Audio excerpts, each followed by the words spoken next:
घर में सांप घुस गया है, घर में सांप घुस गया है। सांप अंदर है, अंदर चल, सांप को मार। अरे सांप को मारे? ना भाई ना।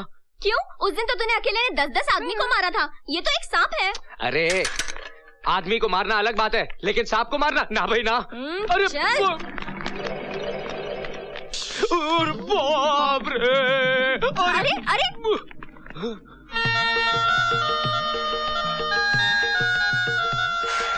साहब जी, ना हमारी आपकी दुश्मनी है, ना आपकी हमारी दुश्मनी है। हमारी इज्जत का सवाल है, बाहर कन्याएं खड़ी हैं। देखिए हम आग बंद कर लेते हैं, आप खुद ही चले जाइए। चले जाइए साहब जी, चले जाइए। साहब जी आप चले गए?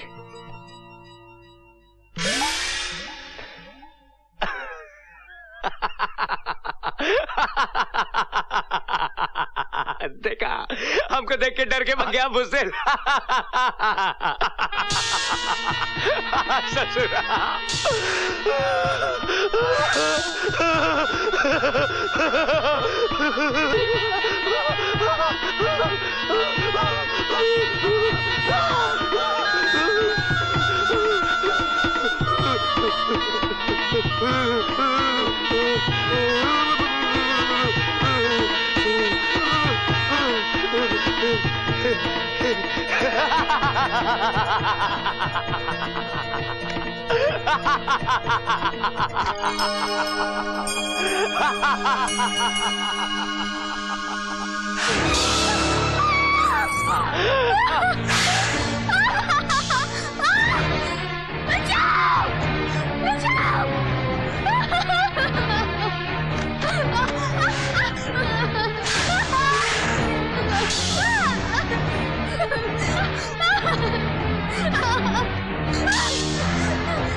शाबाश राजू, शाबाश, तुमने हमारी भतीजी की जान बचाई।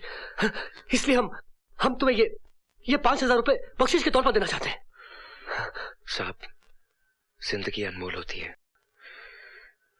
अगर आज मेम साहब को कुछ हो जाता तो हम अपने आप को कभी माफ नहीं कर पाते।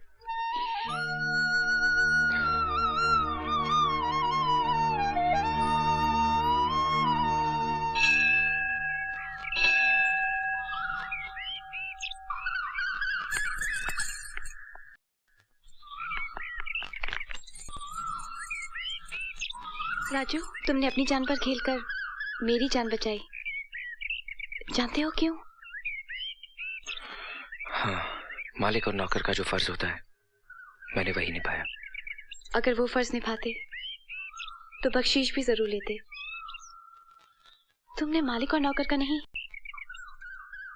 बल्कि मोहब्बत का फर्ज निभाया है। राजू, बस मेम साहब, बस। समुंदर भी अपनी मर्यादा नहीं तोड़ता, साहिल तक आकर रुक जाता है। आप भी अपने कदम रोक लीजिए मेम साहब।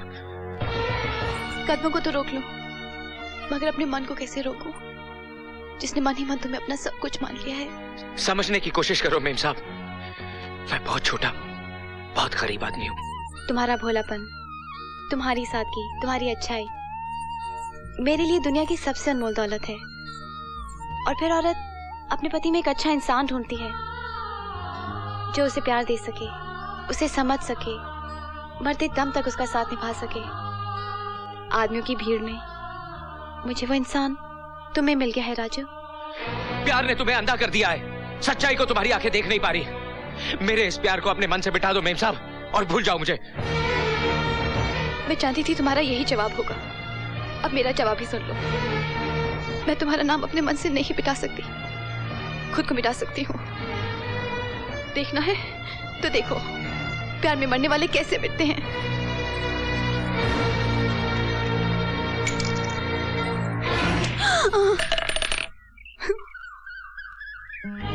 मुझे अपने आप से कभी अलग न करना राजू। मैं नहीं जी पाऊंगी, नहीं जी पाऊंगी।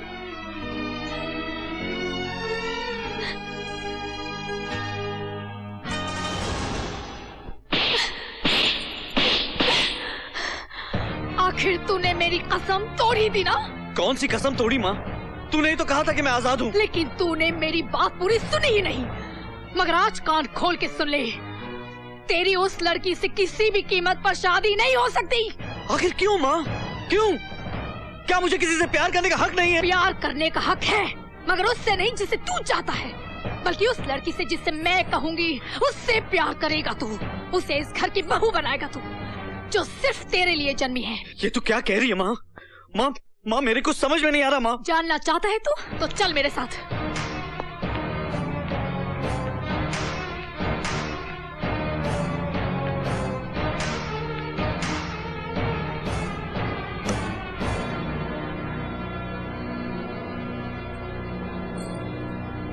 ये तेरे पिताजी हैं,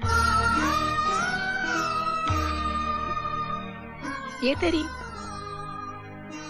माँ है।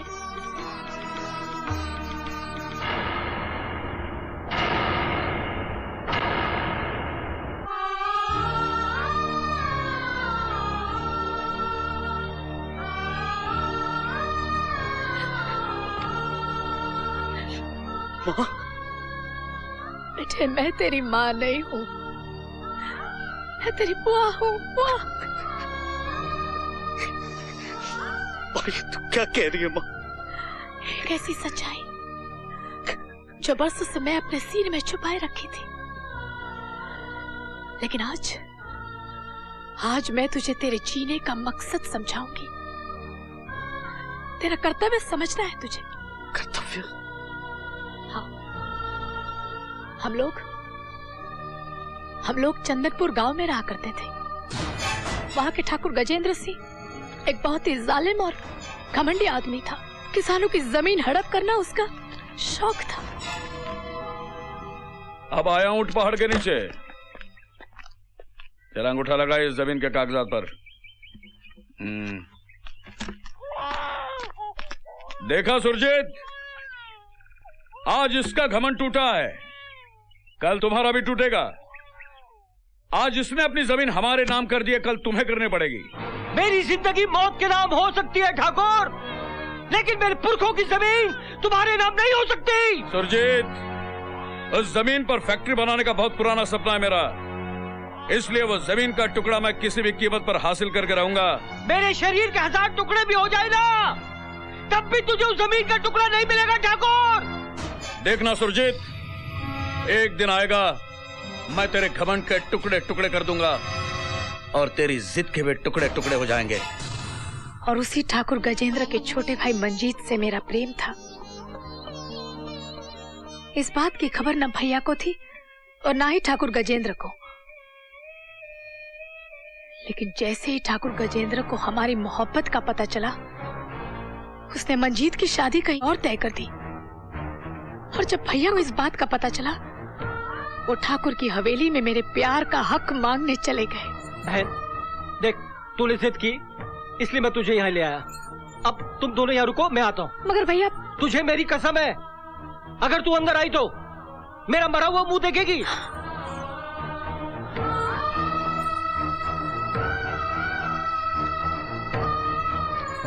भाभी।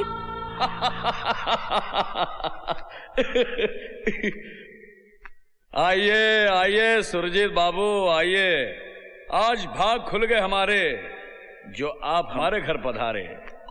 ठाकुर साहब, आपका भाई मंजीत और मेरी बहन एक दूसरे से प्यार करते हैं। मैं अपनी बहन के प्यार का हक मांगने आया हूं। अच्छा, हमारे रिश्तेदार बनना चाहते हो? आ जाओ सुरजीत बाबू, आ जाओ। शुक्रिया ठाकुर साहब। बैठो बैठो। अरे ठाकुर साहब, हाँ? आज इसे ऊपर बिठा रहे हो, कल आपके सर पे बैठ जाएगा। अरे हाँ, ये तो बात समझ में नहीं आई। अरे उठो, उठ, उठ। उधर जमीन पर नीचे जाके बैठो। बैठो, तुम्हारी औकात वही है, बैठो। नहीं, तू वहां नहीं जाएगी। उन्होंने तुझे कसम दी है, अगर तू वहां गई तो। नहीं, मैं अंदर नहीं जा रही हूँ, बाहर से ही देखूंगी।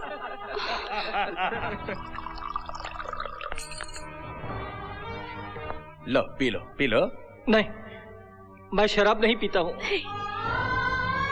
ठाकुर साहब, मैंने कभी शराब नहीं पी है। अरे आमिरों से रिश्तेदारी भी तो कभी नहीं की। रिश्ता जोड़ना चाहता ना आमिरों से? हाँ। तो पी जाना, पी जा, पी जाना, पी जाना, पी जा, पियो। पियो पियो, हाँ, पियो। अरे पी ले, पी ले, पी पी।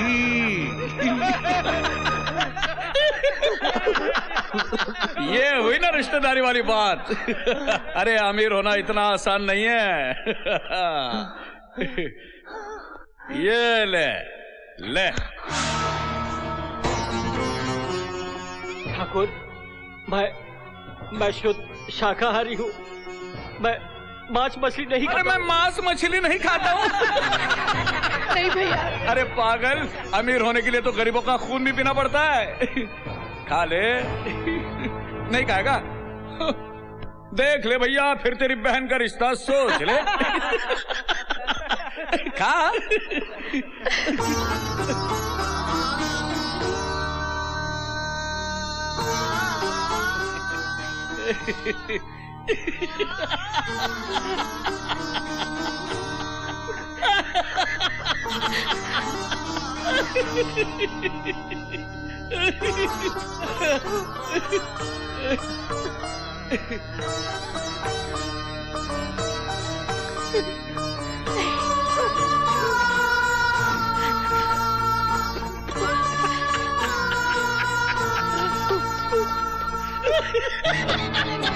ये अभी हमारे रिश्तेदार बनने के काबिल हो गए। ठाकुर साहब, हाँ? ये आपके भाई को सिर्फ अपनी बहन देंगे, हाँ? वो जमीन का टुकड़ा कभी नहीं देंगे। अरे क्या बात कर रहे हैं सेठ जी?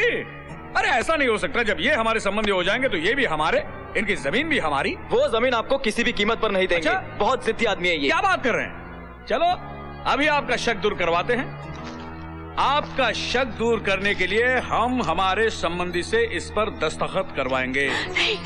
लीजिए संबंधी जी, इनका शक दूर कीजिए। भाभी उन्हें रोको, ऐसा अनर्थ मत होने दो भाभी। अरे इतना सोच क्या रहे संबंधी जी? जो तुम्हारा है वो हमारा है, और वो जो हमारा है वो तुम्हारा है, और वो जो तुम्हारा है वो तुम्हारा होने के बावजूद भी हमारा है। तो इसमें तुम्हारा हमारा क्या है? साइन कीजिए। नहीं।